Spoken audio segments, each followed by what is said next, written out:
Diweddariad Prosiect Cemo Bronglais, Gorffennaf 2023. Fi yw Dr Elin a fi yw'r oncolegydd yma yn Ysbyty Bronglais yn Aberystwyth.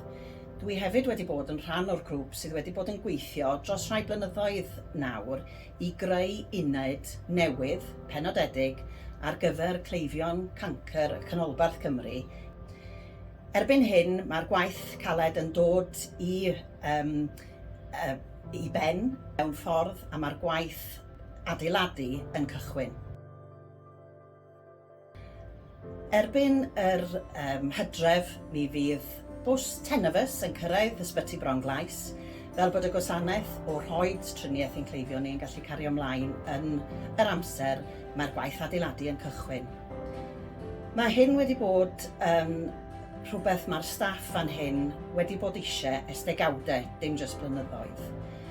Mae'r cleifion arbennig yma sydd yn gwynebu i diagnosis o gancer, ond hefyd i triniaeth gydag urddas, wir angen ac yn heiddi cael y triniaeth na mewn ardal breifat, urddasol, cyfforddus a rhywle lle maen nhw'n gallu teimlo'n saff. Rhywle maen nhw'n gallu teimlo sut dyn nhw ddim ofan dod am y tro cyntaf, a rhywle lle maen nhw'n edrych ymlaen i ddod nôl i gael eu triniaeth, achos y teimlad o bod mewn lle cyfforddus. Erbyn hyn, fel dwi'n dweud, mae'r gwaith adeiladu ar fi'n cychwyn. Ac rhan o'r prosiect ydy bod ni wedi cael gwaith o'r celfyddydau mewn iechyd, ac mae'r cleifion eu hunain ac rhai o'r cyhoedd yn ogystal â'r staff wedi bod yn gweithio ar prosiectau bach i ganolbwyntio ar sut dylai yr uned edrych a theimlo ar gyfer y cleifion. Yn fuan fyddwn ni hefyd yn gofyn am rhagor o syniadau oddi wrth y cyhoedd, achos ar ddiwedd y dydd, y cyhoedd, y cleifion, eu teuluoedd, sydd wedi gweithio mor galed i godi'r arian, y swm anhygoel o arian i allu gwireddu y prosiect yma.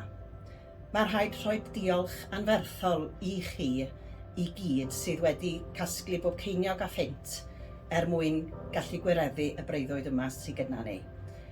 Mae'n amser cyffroes iawn ac yn lle bod yn nerfus y byti prosiect a pryd wneith o ddigwydd.